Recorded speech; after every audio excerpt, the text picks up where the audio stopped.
Okay, great. I'd like to welcome Marty Walsh here. He was in the film Americonned.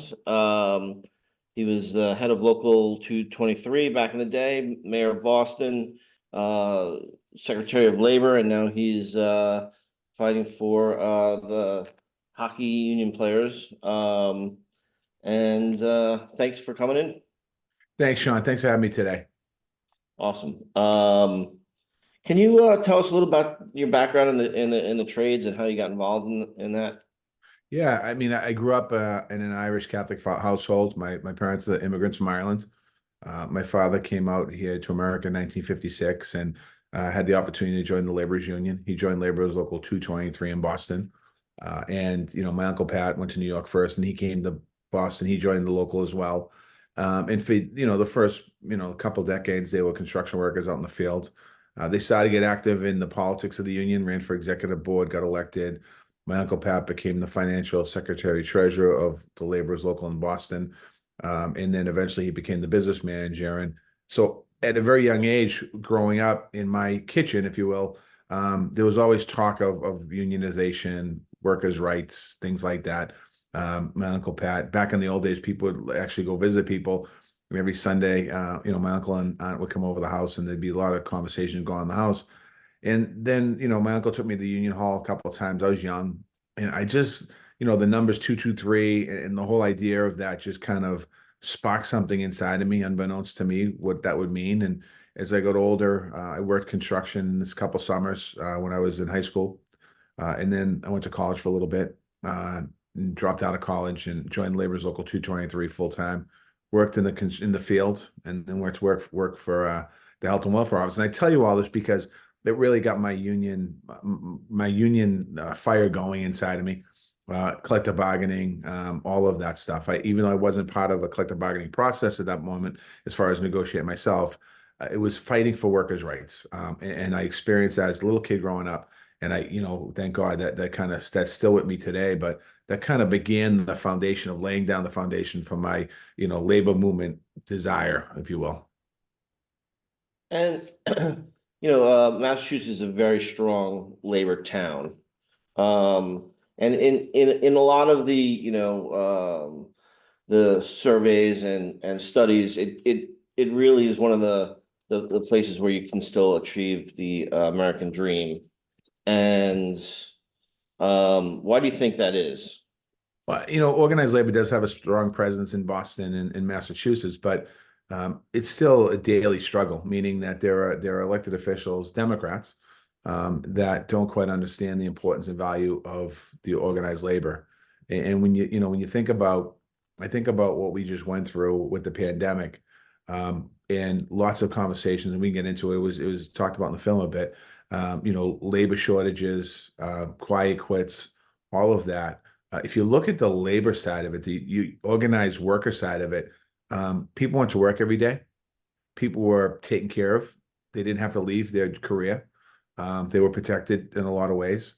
And the shortages in these unionized factories and unionized companies around the country weren't as great as they were in the non-union sector, because it was a kind of a respect for the worker. That's kind of a, when you think about where we were in 2022, 2020, 21, 22.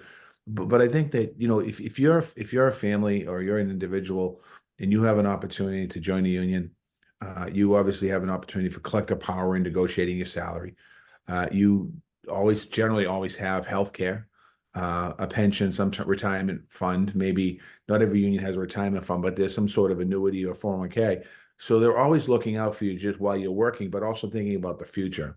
And it's still a pathway into the middle class. If you take construction as an example, if you're a part of the building trades and you're on a job site, you're getting a good wage for a good day's pay, and there's safety there, and conditions that are supportive of workers.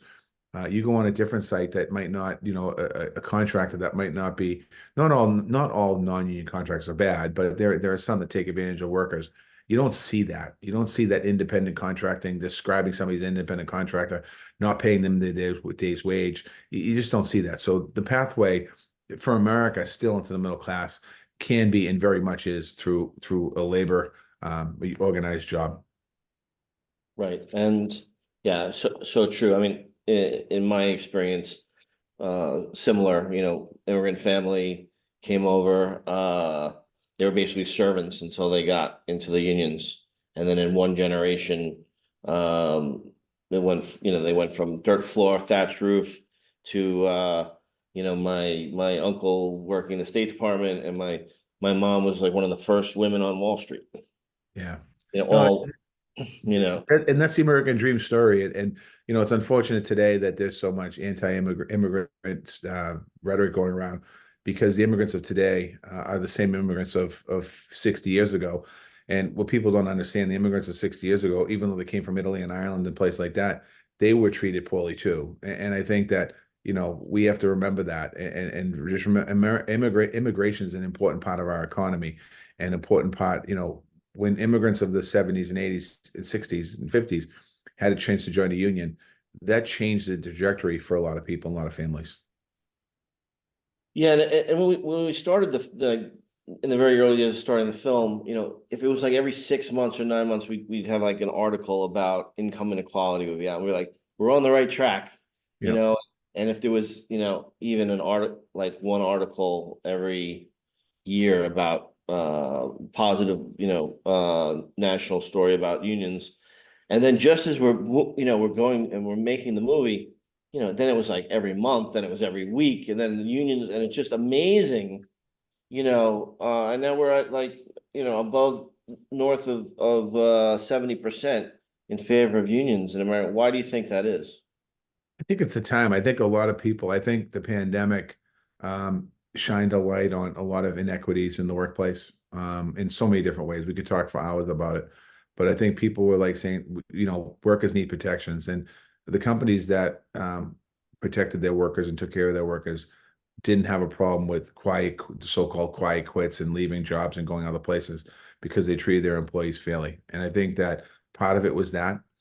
Part of it is collective power, people understanding that if you're negotiating a salary individually, well, you have a little bit of power there, or none in some cases. Or if you're organizing a collective voice where you have tens of thousands of people at the table, that changes the dynamics in a big way. I think that's one of the reasons. I think another reason is you have a president and President Biden that's a strong supporter of organized labor and is not afraid to say it. And I think people understand that. One other piece too, I have to give a lot of credit. The younger generation is where the energy is. The younger generation, the workers who are trying to organize Starbucks, the workers who are organizing parts of Google, the workers who are trying to organize Amazon. Those are the folks that really are really stepping up to the plate in a big way and pushing a lot, pushing corporations in America to think differently. And I think that's a very good thing in some ways. Again, not all corporations are in the same boat. I mean, in fairness, you have to give corporations that are doing the right things kudos for that. But I think overall, workers' power, workers' voice has really increased. It's interesting. The press did cover a lot of those stories, but they quickly some of them are quick to judge how bad unions are as well. There was a story in the local paper here in Boston the other day about the teachers union in Newton and saying how they're kind of questioning their ability to strike. You can't have it both ways. If teachers in Newton are striking because they feel that they're being treated unfairly, then let's look at the other side of the coin and don't criticize the labor movement for that. And seeing the rise of these new unions and this new labor movement, and then there had been an erosion over time of labor, labor laws that would help protect unions. And you see some of these larger corporations are just, they've unionized, but they're just not recognizing them. Like, how do we as union members, or how do we get the politicians, and what are our next steps to get those laws back so that the corporation can just say, well, we're just not going to do it, and and we're Yeah. billionaires and screw you. Well, the laws are definitely in favor of the companies. They're not in favor of organized labor. I mean, there's nothing that can force a company to the table to negotiate a contract. And there's been a movement many times to change labor laws to be more beneficial towards the working people. And I think one thing that has to happen is that people need to push their elected officials, and there's no excuses for that. I think in Congress it's a little complicated right now. You have a major, you don't, nobody has a super majority. So in the Senate, you need 60 votes to pass a bill. You have 51 Democrats and you have, 49 Republicans. Oh, 50, I think it's 50, I think it's 52, 40, 48. I'm not sure what the number is at this particular moment, but it's close, 1 or 2 vote margin. And I think that elected officials need to understand that when you talk to them, you're going to hold them to their word what they say. And I think this unfortunately is too has turned into a Republican Democratic issue that Democrats support unions and Republicans don't. And generally, historically, that's pretty much been the way it has. But there are some Republicans that do support organized labor. There's no question about it. And I think that if workers organize and workers vote, um, elected officials pay attention. I'm a former mayor. I'm a former legislator. And when I ran for mayor, obviously we had a race, and I had an opponent in my second race as well. But when I was a legislator, I ran 8 times on the ballot. 5 of those times I was unopposed. And even though I didn't have an opponent, I would look to see who blanked me in what areas. And that blank would tell me a message that in that particular area, either I'm not known, I'm not doing the job right, or whatever. And it would force me to do some work in those areas. So and that means talking to your constituents. So I think that that's some of these workers can do today is really making sure their elected officials hold them accountable, ask them where they stand on these issues, and when they get elected, don't make the next time you talk to them the next election. Um, and we're seeing not just in the United States, but we're seeing this really globally, where you're, the use of the other, the refugee, the immigrant, depending on where it is, it could be different people. The use of them, that they're doing all these things to society. They're the cause of all the ills. They're causing all the crime, whatever. And then using that to get people to actually vote against their own economic interests. And I see that amongst, um, you know, labor members that I know personally. Yeah, I'll You say know, it. I'll say it. It happens in the building trades. It happens in the public sector. It happens in some private sector unions. That people they take a line of rhetoric about immigrants and they say they're voting against their own economic rights. When you think about this election coming up that we're having here soon, the President Biden, I mean, has done more for organized labor and members than anyone in the history of the country. Yet there's still people out there that don't want to vote for him because of whatever they're using the border as an excuse and things like that. Even though their economic situation is stronger, they might not think it is because you have to look back on what happened in the past. But it is complicated. And the immigration issue. I know we're not here to talk about immigration, but I just want to talk about it for a minute. I spent 2 years as labor secretary. President Biden's, all the folks that lost their job during COVID got jobs back. And there's 2.5 more million people working right now in the United States than any other period in the history of our country. And we have millions of unopened jobs. And we have millions of undocumented people in the United States of America. And if you create a pathway to citizenship, those jobs get filled. The biggest single threat to our economy, in my opinion, is not a recession. It's not being able to fill these jobs and be able to move forward. So, I think there's opportunities here too through organized labor pushing this. A lot of organized labor back in the old days and still today, the majority of their members were immigrants. So I mean, and when they got founded, it was immigrants that founded these unions. So again, the immigrants of yesterday and today are no different. They come from a different place in the world, and their skin color is different. That's the difference, and that's not a difference to have the backlash that we people have today. yeah. And speaking of which, you helped found an organization that takes people and trains them and brings them into the trades. Can you tell me a little bit about that? I think it's super successful from what I saw. And how could that be expanded throughout the country? In 2011, I ran the building trades in Boston, and there was a federal investment program that was updating public housing, heating and cooling systems. And when it happened under the Obama administration. There was language in there that a PLA would be used in those jobs, but there had to be a training program. So when we started to put it together, I looked into past training programs, and I asked if there was direct entry into the unions, and those past ones there wasn't. So we created something different called Building Pathways, where you'd go through a training program and you'd have automatic access into a union. And when we started, it really got off the ground 2012, 2013. To date, we have over 700 people in the trades, majority women of color, men and women of color, and people of color, and women in the building trades that got in that through that program. It's been successful because many of those folks that got into the union are now journey people, so that they have their apprenticeship behind them, and they're building up. They're building towards their pension, their retirement, they're buying homes, they have annuity. I've seen many of these young people that have went through the program, and like they can't wait to tell me of their story, and every story is the same. They grew up poor, they didn't have opportunity, they had a chance to join a building trade union, and now they own a home, they own a car, they're raising a family. And it talk about dealing with income inequality, having programs that at the end of the day have a job connected to it and a good paying job. That's how you abolish income inequality, and that's the best way of abolishing income inequality. So it's been very successful in Boston, the program. And when I was the labor secretary, we partnered with, well, I didn't, but the federal government gave a grant to the building trades, national building trades, in the Urban League, and they're working on a similar program now on a national level. So there's a lot of great programs out there. It's how do we scale them up and create opportunity? And I showed the film at Local 3 Electricians New York, their apprentice program. And after the film, a young woman came up who had two kids and became homeless during COVID. Now she's in this program, and she was like, this film actually was the first time I could see myself. Yeah.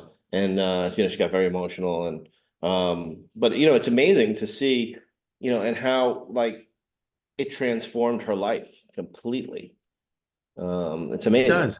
I mean, you're talking about people that work in jobs that maybe minimum wage, and now they have an opportunity. If you get into apprentice program, it's generally 5-year apprentice program. Every year you get a raise. You have healthcare immediately. Once you get the hours in, and it is transformative. And I think in the movie, when you look, I mean, I had a chance to visit 44 states as labor secretary, and you know. It wasn't fancy. Every place wasn't fancy. There's a lot of need in the country. We were mostly in urban areas, and there's a lot of poverty, a lot of fear. I'm not going to say crime. I'm going to say poverty and fear. And a lot of I often said this. A lot of crime is driven by poverty and fear, meaning that somebody who doesn't have anything, they turn to the streets. And I think if you create pathways, and I've seen it firsthand here in Boston, you give somebody an opportunity that might have had a history of in and out of jail or what have you, and you give them an opportunity with some responsibility, it's up to them at this point to take it and run with it. But when they do, again, it's generational change for that family. It is amazing. And we showed this down in Florida to the teachers union down there, and they're just getting crushed. Yeah. They're they made it so that you had a 50% had to sign the cards, then 50, so they got 50% to sign the cards. Yeah. Then they made it 60%. Then it had to be, so they reached 60%, then it had to be 60% had to be paying dues members, and they did that, and then this is all within a few months. Yeah. And then they made it so that they couldn't take the money out of their checks. So they had to write the checks. Yeah. It's just like, I mean, how do we turn those states around? Well, the Supreme Court changed that. I mean, you can't, I mean, elected officials oftentimes will get out on the podium and talk about how great teachers are in America and how much they respect the teacher. And then if a teacher decides to organize or go for a collective bargaining or negotiate a contract, they forget about the fact that 6 months ago they were touting the teachers. And it goes back to respecting your workforce, respecting the people that are doing difficult work for us. The inequity in teaching across the country and salary compensation is, oh my God, it's crazy. The different ranges of salary. And here we are expecting, the teachers to educate the future of America, the future business leaders, the future elected officials, the future nurses and doctors and police officers and firefighters and any profession for that matter. And there needs to be a better respect for our teachers. I mean, like I said to you, in Massachusetts, we just had a long negotiation. I wasn't part of it with the teachers union in Newton, Massachusetts, and I read the paper. I only knew secondhand what I saw, but you have the school committee chair saying one thing that, we're not going to negotiate in certain ways.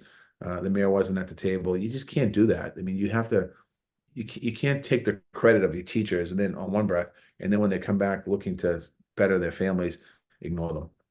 Right. So we have someone on here that's a graduate of your building pathways. Oh, God. Okay. Uh, can can you turn your video on? Let's see, maybe not. Oh, there she is. Hi. So how did it change your life? What cycle were you Cycle 24. in? Okay. Yeah. The COVID cycle that Yeah. almost didn't happen. Um, well, I was going through a very tough divorce. Before getting into the trades, I was in medical administration at Brigham Women's Hospital, managing between two departments. And, they had a house, was married, all of that. But turned out that my ex-husband wasn't what he portrayed to be. So went through a tough divorce and I lost everything, including like my house, my children, my identity. And I found myself like at a homeless shelter at the Pine Street Inn. And I saw a flyer for the Tradeswoman Tuesday that they host every, first Tuesday of the month. And it's funny because like prior to that, I've always done like little do-it-yourself projects around the house and things like that, just as a hobby. And now, I'm getting this information that I can actually, live sustainably, by myself and sustain like for my children with the benefits and the money coming in. So I went to go find out more. I applied for Building Pathways and completed the program in December. Started working for the company I am now as a truck driver before I got in the union. But Building Pathways kind of like just opened up all these options for me, where it's like at first I went in just with the skills that I thought I had, like in carpentry, and they're like, well, it's whatever you want to do, like, we're open to it. And, they're very welcoming. I ended up joining the Pipe Fitters Union, 537. 537. Yeah. Now a third year apprentice. And, at first I did join just, because of the benefits, because of the wages. But also by joining and seeing what the labor movement is all about and learning more about like, just labor history and how these unions came to be, like I started getting more and more involved, started attending these events with like Brian Doherty, the Boston Building Trades and stuff like that.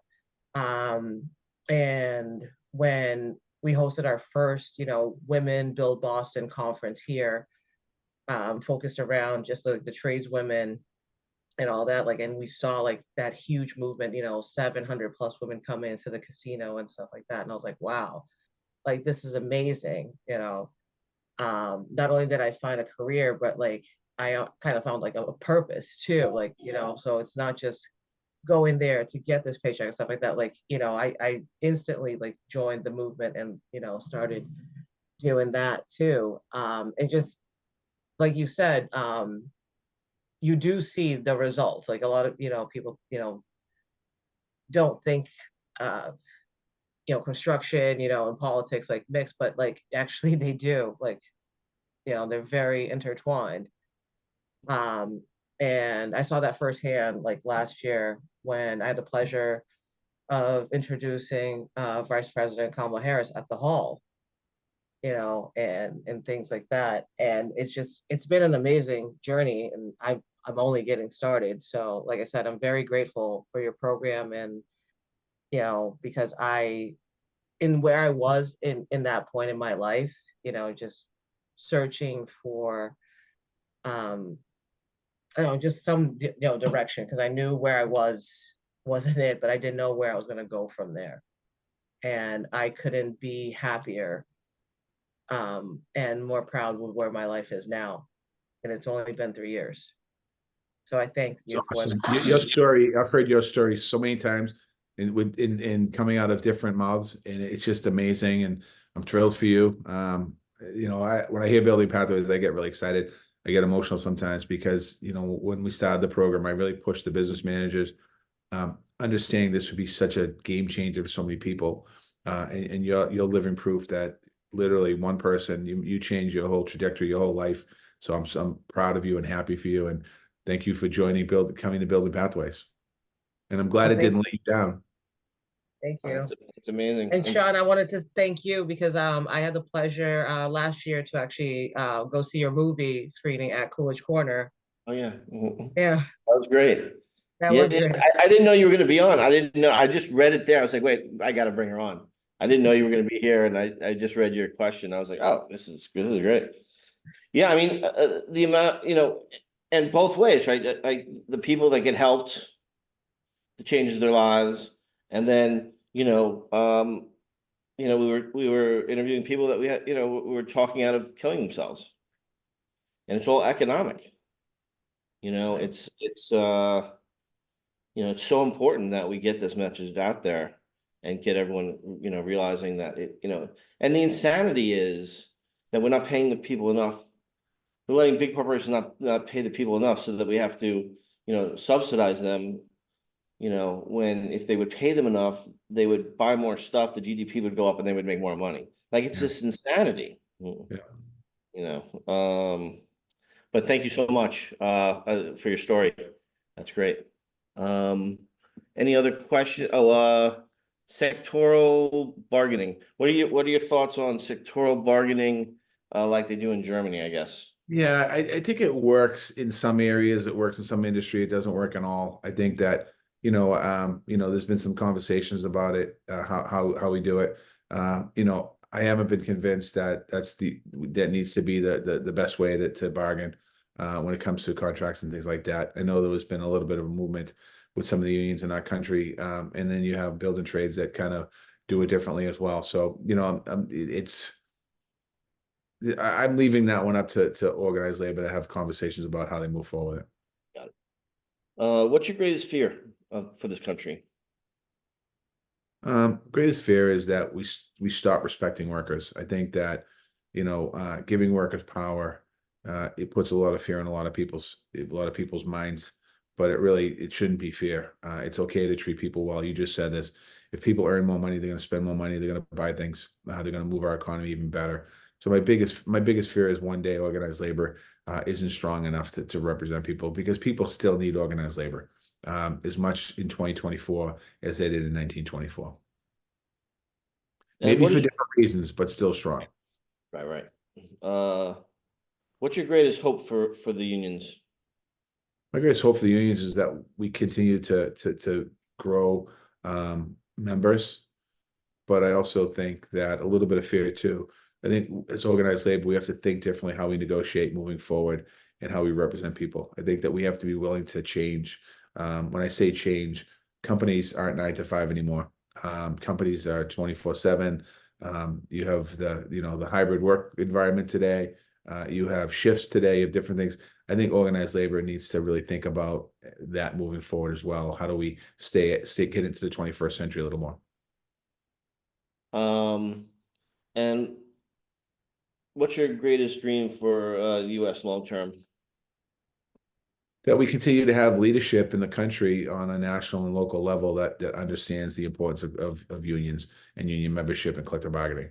I don't think we have enough of that today, and that goes for Democratic people too. I don't think they fully understand the importance of that, and I think that would be my dream, that people when they're running for office, they work the seniors because they know the seniors vote. I would want them to understand, appreciate that they have to also pay attention to organized labor. And last question here. We see a lot of union members still voting for candidates and parties that are hostile to the labor and labor-friendly policies. How can we change that?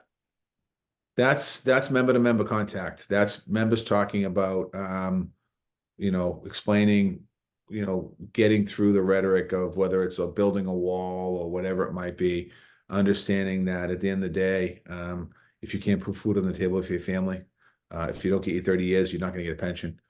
If you're not going to have that labor supporting you and supporting your family, in laws supporting you, labor, it's going to erode. The Supreme Court, not this one, a few years ago, did something called the Janus decision, which changed the way that unions can pay their dues in for public employees. That potentially could have been devastating. You have Supreme Court that's been now voted, nominated most of them. Well, Trump had 3 nominations on there, so that it's a supermajority conservative court. Any labor stuff that goes in front of that court, they're not going to support it. They didn't support my COVID. I had a piece of, I had something that went in front of the Supreme Court that wasn't a COVID mandate. It was an option, mask or it is an option, and the Supreme Court voted down because it was workers' rights. People need to start thinking about the repercussions of those votes that they're taking. It goes a lot deeper than the person at the top. One last question here. What do you think about declining union density and how we can reverse that decline?